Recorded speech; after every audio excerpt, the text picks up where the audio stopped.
थुक्क थुक्क यो जाँठाले penalty miss गर्दाखेरि Brazil हारेको हेर त कस्तो मिस गरेको यार। स्टार्टमै ढुक ढुक ढुक ढुक ढुक ढुक भएर बसे थियो अनि के हान्थ्यो त पेनाल्टी। साँडेको छुट्टै स्वाग छ। पहिलो गोल हानि त गयो, साँडेले जिताएरै छोड्यो। यहाँनिर पनि गोल गर्ने ठुलो मौका थियो, त्यत्रो कुदाएर लगेको बल लडेर बिगार्यो।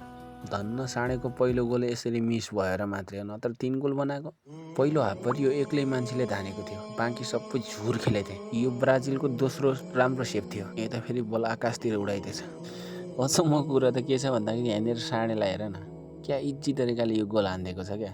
न कुनै प्रेसर, न कुनै झाडझुट यताउति, केही छैन क्या।